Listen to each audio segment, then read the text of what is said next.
सैदपुर क्षेत्र में गंगा में ड्रेजिंग कार्य का कमिश्नर ने नाव से किया औचक निरीक्षण। 20 दिनों से नदी में जलपोत के फंसने का असर माना जा रहा यह दौरा। वाराणसी मंडलायुक्त एस राजलिंगम ने सोमवार को सैदपुर क्षेत्र में गंगा नदी में चल रहे ड्रेजिंग कार्यों का औचक निरीक्षण किया। उनका यह दौरा स्थानीय प्रशासन के लिए पूरी तरह अप्रत्याशित रहा। हालांकि भारतीय अंतर्देशीय जलमार्ग प्राधिकरण के अधिकारियों को पहले से ही इसकी जानकारी थी। निरीक्षण के दौरान मंडलायुक्त ने ड्रेजिंग कार्य की प्रगति, नदी की गहराई और नौवहन की स्थिति का जायजा लेते हुए अधिकारियों को आवश्यक दिशा निर्देश दिए। आपको बता दें कि प्रधानमंत्री नरेंद्र मोदी की मंशा के अनुरूप गंगा में जल परिवहन को बढ़ावा देने के उद्देश्य से भारतीय अंतर्देशीय जलमार्ग प्राधिकरण द्वारा राष्ट्रीय जलमार्ग 1 के अंतर्गत वाराणसी से आगे गंगा नदी में ड्रेजिंग का कार्य कराया जा रहा है। इसी क्रम में मंडलायुक्त एस राजलिंगम सैदपुर नगर के कुलवा घाट पहुंचे। वहां वाहन से उतरने के बाद उन्होंने छोटी मोटर बोट के माध्यम से नदी मार्ग से निरीक्षण शुरू किया। उन्होंने सैदपुर से फुलवारी तक चल रहे ड्रेजिंग कार्यों का बारीकी से अवलोकन किया और अधिकारियों से कार्य की प्रगति एवं तकनीकी पहलुओं की जानकारी ली।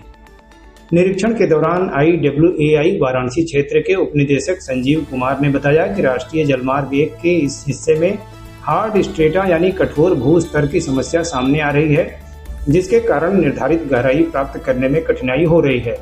इसी कारण व्यापक स्तर पर ड्रेजिंग कराई जा रही है, जिससे जलमार्ग को मालवाहक एवं अन्य बड़े पोतों के संचालन के लिए उपयुक्त बनाया जा सके।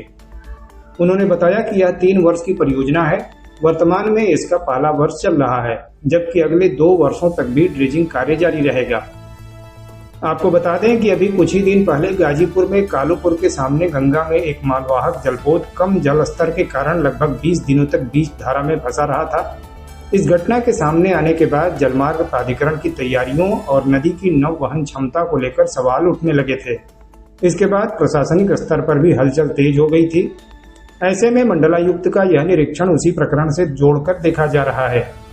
माना जा रहा है कि उन्होंने मौके पर पहुंचकर वास्तविक स्थिति का आकलन किया और भविष्य में ऐसी घटनाओं की पुनरावृत्ति रोकने के लिए आवश्यक निर्देश दिए। निरीक्षण के दौरान सैदपुर तहसीलदार हिमांशु सिंह और लेखपाल राहुल मौर्य के अलावा भारतीय अंतर्देशीय जलमार्ग प्राधिकरण एवं स्थानीय प्रशासन के अन्य अधिकारी मौजूद रहे। सर, आज कमिश्नर साहब का दौरा था, क्या हुआ है, किस उद्देश्य से था? ये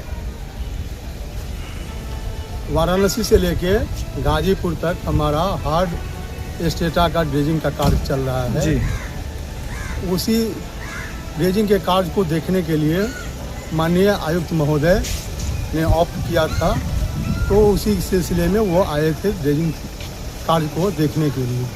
ड्रेजिंग कार्य देखने के बाद वो काफ़ी संतुष्ट होकर आगे की कार्यवाही जारी रखने का संदेश दिए। ये ड्रेजिंग किस उद्देश्य से किया जा रहा है?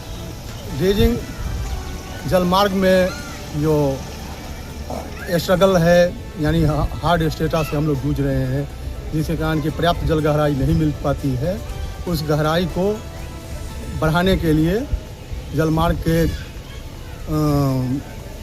गहराई को मेंटेन करने के लिए ड्रेजिंग की। कब तक काम समाप्त होने की उम्मीद है? ये इसका 3 वर्षों का प्रोजेक्ट है। ये प्रथम वर्ष है, आगे 2 वर्ष